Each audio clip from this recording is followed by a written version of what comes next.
The Ryan, Goodman, and Tanguay podcast is brought to you by Fanduel, the exclusive wagering partner of the CLNS Media Network. This episode of the Bob, Ryan, Jeff Goodman, Tanguay Along for the Ride podcast is brought to you by Fanduel, the exclusive wagering partner of the CLNS Media Network. Visit FanDuel.com/Boston because right now, when you bet on a Super Bowl winner, you can get bonus bets every time they win in the regular season. All right, so there we go, guys. All right, let's get to this. Let's start with the drama, fellas, with James Harden and Daryl Morey. Harden called Morey a liar because he hasn't traded him yet. You know both players, or I said you know both people, the players in this drama, Jeff. Break it down for us. I don't know who I want to side with. I don't want to side with either, but I feel like Harden's the idiot here in a lot of ways because, like, Daryl Morey, certainly, yes, he's going to try to trade you. And he probably said that. Listen, we'll trade you. We'll get it done. Or we'll try our best to get it done. But again, you're not giving him away if you're Daryl Morey. No. You're not. I mean, that's bad business. So for James Harden to come out and say, well, he's a liar because he said he'd trade me and I'm still there right now. Like, dude, first of all, you opted into a $35 million deal when you're not that good anymore. So be appreciative of that, right? I know he said, like, supposedly a year ago, he told them, we'll get you. Well, you didn't fulfill what you needed to do to get that max contract. So, like, just shut up already. You didn't play in Houston to get out of Houston because you basically looked like you were at the YMCA going through the motions at the end to force a trade there. Like, I'm so tired of James Harden's bullshit, Bob. I'm tired of it. And I'm not a Morey guy at all, but I'm tired of Harden's BS. I am also tired of Harden, and everything you said, I would just echo with regard to Harden. And when it's all said and done, it's going to be an interesting career to assess because of the success that he had and the aesthetic disaster that he was and is to watch, but and I don't know where these assists come from. I think he's bribed scorekeepers, but nonetheless, all that. And we don't know. I don't know what Daryl Morey specifically said to him. You don't know. We don't know. I'm tired of the act. I'm tired of everything. We should go away. Okay. Not to mention trading him. Who's going to take him for that money? I mean, who doesn't see what we see? It ain't worth it. All right. Now, the other flip side is I've never met Daryl Morey. Never been in his presence. I have no personal relationship. I have an academic dispute, because I think, with what I call the Daryl Moryification of basketball, the reverence to the analytics, the reverence to the three, the reverence to the worst shot in basketball is the long two, which I think is completely distorted, seriously distorted and altered. I won't go so far as to say ruined, but it is adversely affected a game I love. And I'm not alone. I'm not in the majority, but I'm not alone.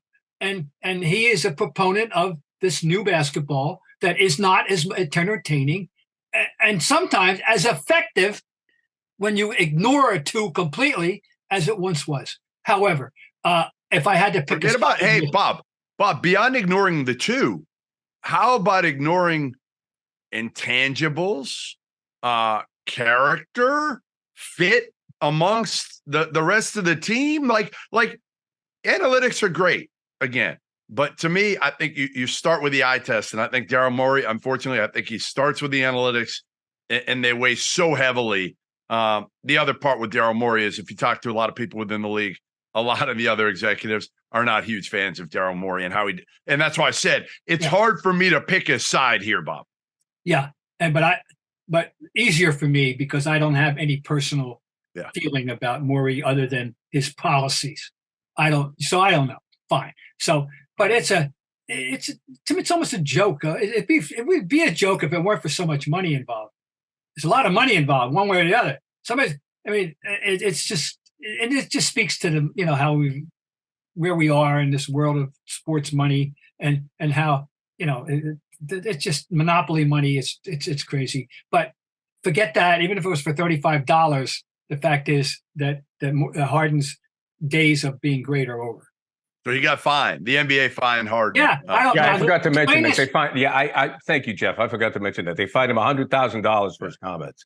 I buried the lead there, but I suppose when you're making $35 million, the $100,000 is Yeah, but I'm a little like fuzzy. us paying $5. Jeff, help me here. I'm a little fuzzy on the legitimacy of this in terms of this isn't a free. There's something about somehow or other here he's infringing upon the salary cap. Here's what they fined him for. They fined him for, quote unquote, indicating that he would not perform the services called for under his player contract unless traded to another team. That's why I guess officially he was able to be fined. Well, shouldn't that be more of a team matter than a league matter? It seemingly starts with me. I don't see how the league enters into this. But I think the league, I think Adam Silver is so frustrated, and he has to be because a lot of other people are too, that it's getting out of control now where these players are running the league. And again, listen, if you're LeBron James and you're running the league, I get it. All right, you're LeBron James. But what James Harden, come on, man. Like what have you won? Like, what have you won? Well, that's just it. That's just it. Is if you're a winner, you could say these things. But you could take a look at Michael Jordan. I never heard, I stand corrected, I never heard Michael Jordan complain about his NBA salary once. I don't recall any NBA, I don't recall any contract negotiations. How about LeBron? LeBron, you really don't ever, do you? Not lately. What happened, I think what happened, guys, was when LeBron went to Miami, it was the first time, in my opinion, that players saw other players take control. And they said, we're going to do what LeBron did. And he had Wade and he had Bosh lined up, and they did it. And they won 2 out of 4 NBA championships. Players have since tried to do it, and it's failed. It failed with the Nets, and it's failed here with Harden. And I find it so disappointing with Harden because I really thought he was going to do something with the Nets. I thought that he was going to fit in well with those guys, and it was a disaster. I was foolish to believe it. Well, it was part Harden, part Kyrie, part KD. You know, they're all different. And again, the problem with Harden is, he's not only a different player and a unique player, which Bob kind of pointed at. And, in some ways you got to give him a lot of credit, right? He's not the most athletic dude in the world. He used the rules to his advantage, but man, the dude knows how to score. Like when he was in his prime, he was a tough. Yeah, he could score. Yeah. And to kind of reinvent himself to some degree.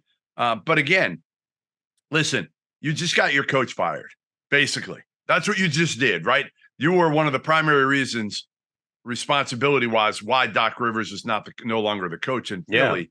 And again, I just think it's just insane for him to be like, he lied to me because I'm still in Philly before training camp. Like, dude, you're not worth what you think you're worth. That's why you're still in Philly. Yep.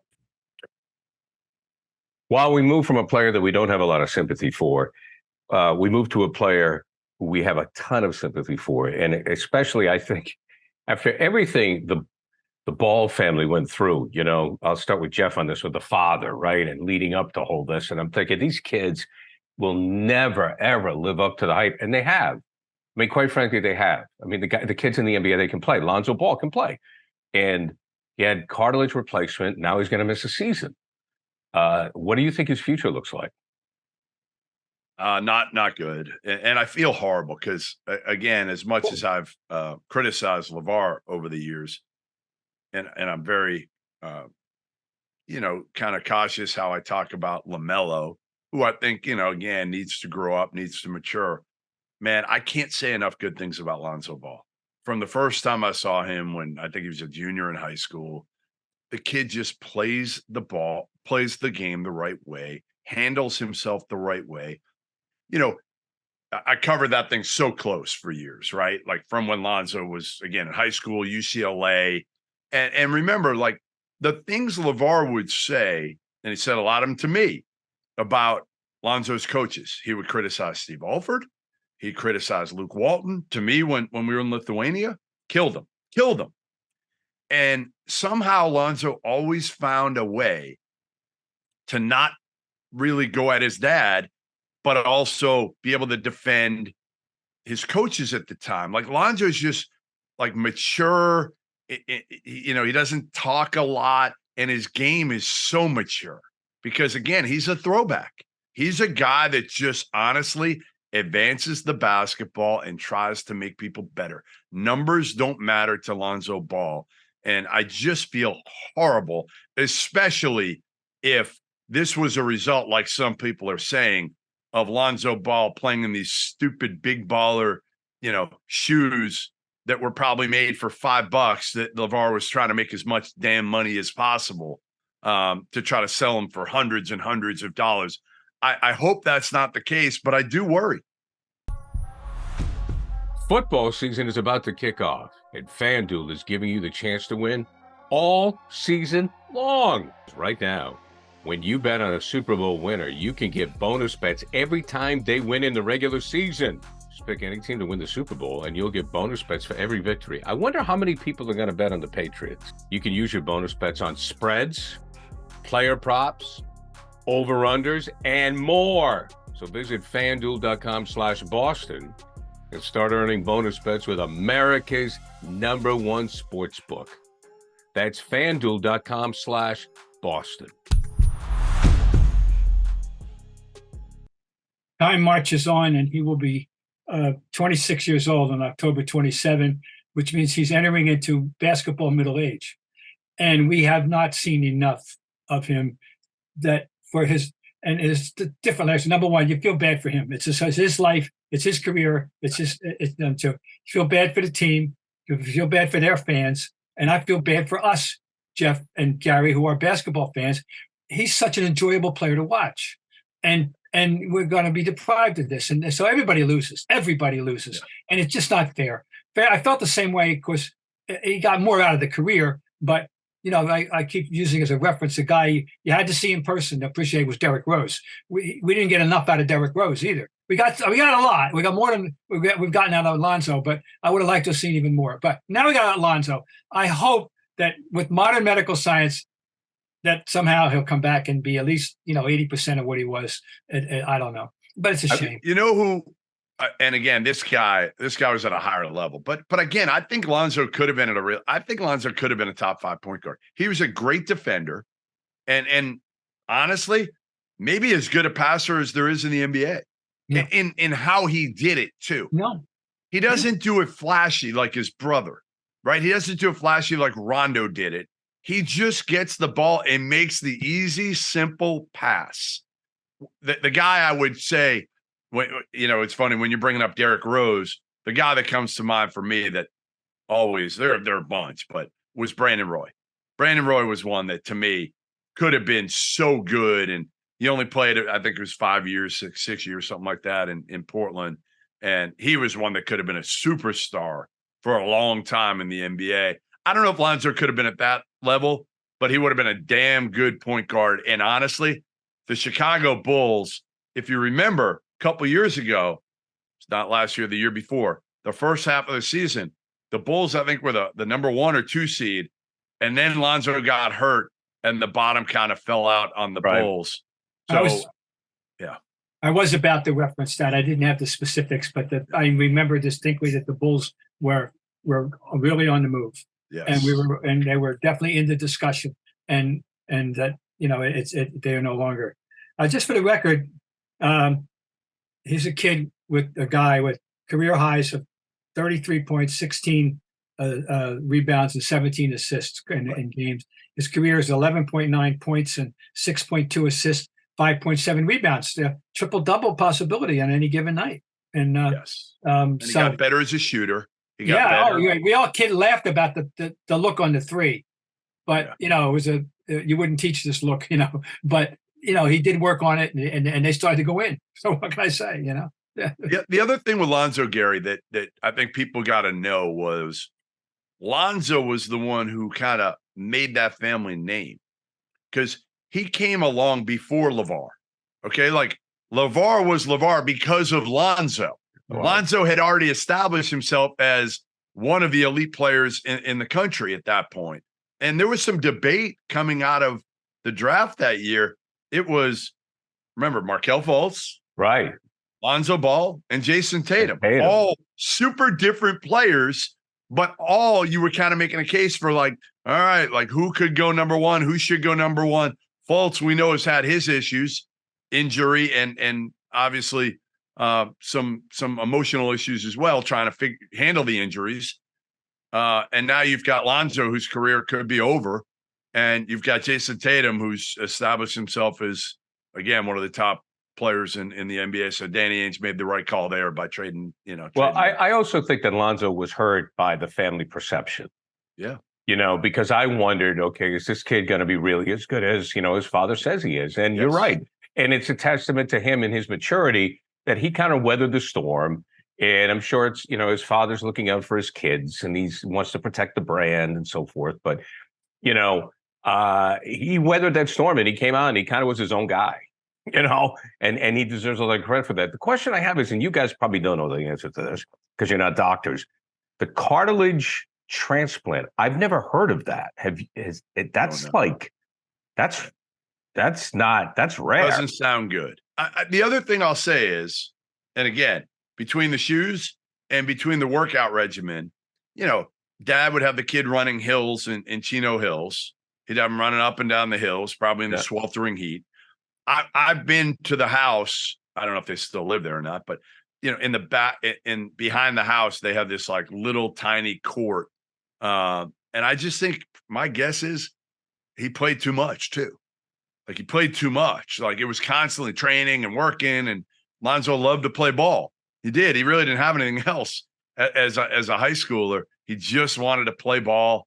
And again, I love Lonzo because he was about the right things, or he is about the right things. I'm talking about him like he's in the past tense, which is awful. But he's about the right things, and it's about, again, he doesn't want the attention. He never has. Like I've never seen a kid. I went to his Lakers workout coming out of college before the NBA draft. I remember ESPN sent me out there for it, and he did after the workout, you go in front of a mass group of media. And I remember counting, like it was like a 5-minute interview. And like the average amount of words answered per question was like 8 for every, they kept hitting him with questions and it was like nothing. He just doesn't care. Like not disrespectful, not rude, just didn't love the game of dealing with media. Just wanted to play ball. Yeah. Guys, we're going to have the Porzingis watch because last year, I believe, was the most games he's played in his career with Washington. Wow. So he's going to miss the FIBA tournament. He's got plantar fasciitis. Yep. When I think of plantar, I don't think a big deal, Bob. I've had it. I just had it recently. Oh, here we go. Jeff Goodman is going to talk about being an injured NBA player based on his experience, Bob Ryan. Yes, that's right. Okay, that's right. Well, all right, Jeff, go ahead. Then I'll ask Bob's response. I mean, do we have to be on the Porzingis watch with the 7'3" guy dealing with injuries? All I'll tell you is it took 8 months for me. Like I eventually went to rehab, like physical therapy, just to try to figure it out. Like I wore this kind of contraption at night. Oh yeah. Obviously, he's going to have better care than I had. So you would think it won't take 8 months. But at first, you're just like, all right, my foot hurts like hell. I can't walk. It's really a pain tolerance thing than anything else. Like I remember I played ball throughout it, and it hurt like hell. But you can play through it. It's a pain tolerance thing as much as anything else. Obviously, he's going to get good care. I would think it'll be, but they don't know when it'll go away. It's not like there's a timetable that anybody can put on plantar fasciitis. It's a pain threshold thing, and for me, it just went away one day. 8 months in. Talking, fact is they are talking 4 to 6 weeks. So I don't know where they get that from. I got to tell you, not funny, it isn't funny, but interesting. Never heard of this phenomenon in my life. And first game of the 1976 playoffs, the Celtics played the Buffalo Braves, and they win the game. And we go back to the Garden the next morning for practice, and Havlicek is wheeled in. Whoa, what's this? Played last night, had his usual game. got something wrong with his foot. This phenomenon called plantar fasciitis. Never heard of a torn plantar fascia. And this is the first I ever heard of it in 1976 with Havlicek. He missed game 2, by the way, and only one game, missed game 2. And then for the entirety of the rest of the playoffs, 3 series, he had to soak his foot. They told him, soak your foot in ice for 3 hours a day. So, of course, he did it for 6. Figured if 3 is good, 6 is twice as good. And Bob Ryan, was his buddy, escorting him around the playoffs. He took a turquoise dishpan on the road for the rest of the series of playoffs and soaked his foot. And I sat there and watched TV with him while he soaked his feet. Did you rub his foot too, Bob? Did you rub his foot after he was done? I offered only empathy, but no physical. But I sat there with John and many a night in the hotel room, and as he watched TV and he soaked his feet. Seriously? You were sitting there while he's soaking his feet. It was a different time, Jeff. Like I can't even fathom this now, Bob. He stayed at Paul Westfall's house during the but this one championship. I get it. But just still, that's amazing. Cowards told Bob he was retiring before he told Red. I mean, these are all, and I did John's book, and that's how I started the book, John, with the turquoise dishpan that he took around the NBA circuit in the 76 finals, which of course they won. I'm shocked that you're not going to, be doing that for Porzingis. Maybe you should offer. There you go. I mean, I got John through a playoff series, so there you go. We know you guys both have very busy schedules. Do you have a quick thought on Team USA, Jeff? Did you want to say anything on that? Rob watched more than I did. I try not to watch these friendly, meanerless games. So I watched the end of it. I have a great curiosity about this team, and I did watch the whole game. It was convenient, 12 noon, perfect. Before baseball started, it was great. I loved it. I watched. So when it was over, I said, am I supposed to feel good or bad? Do I feel good because they won the game, comes out for 16 down, or do I feel bad because they were 16 down? Right. And of course, a happy face. Steve Kerr put a happy face on it. Shows our grit. Blah blah blah blah. Okay, here's my takeaway. And this is the takeaway that Kerr offered the world. Our guy is Anthony Edwards. He's our guy now. He's our stud. He's our fulcrum. He's our star. We're building this team around Anthony Edwards. That's the thing he's announcing to the world. My takeaway, the interesting one, was the comeback. In the comeback, one of my favorite players was sitting watching, and that's Jalen Brunson, as Tyrese Halliburton played very well, and the other guy. And we got a glimpse of him in the playoffs. Maybe you were ready, Jeff, but I was not ready for this guy to do anything on this earth. And he was good again. Austin Reeves came up big in this game. All right, Germany played really well to get that lead. They had the Wagner brothers, and they had, of course, Schroeder, who played well, and our old friend Daniel Tice. Yes, and Tice, and in fact, but. I don't. So what do you just in the abstract, Jeff? What would your reaction be to us needing to come from 16 back to beat Germany? I mean, listen, again, when you look at this roster, you're like, all right, is there a dude on the roster that's really a top 15 player in the NBA? No. The answer is no. I mean, like Jalen Brunson, love him. He's probably in that 25 range. Yeah. Anthony Edwards might be a top 10. He's on his way. He might get there. I still want to see Anthony Edwards do it for a winning team. I watched him on a Georgia team in college win 8 games. Yeah. I mean, they're atrocious. And Minnesota, they were better last year, but I still want to see him do it and be a winning basketball player. So, I'm not really interested in this yet. I will be when the games matter, but I'm not there yet, Bob. All right. Well, but I needed to get a feel. I had no feel for him. I wanted to try to get some kind of a feel before it starts, because I don't know about game time. I don't know how much we're going to be able to see in the beginning in terms of game times. Yeah. I have no idea. The games are they're in Manila. And Bob, what I would say is next time there's a exhibition game on at 12:30 during the day, go out. Get some sun, go to the beach instead. It will be much more. That's why they call him the commissioner. All right, gentlemen.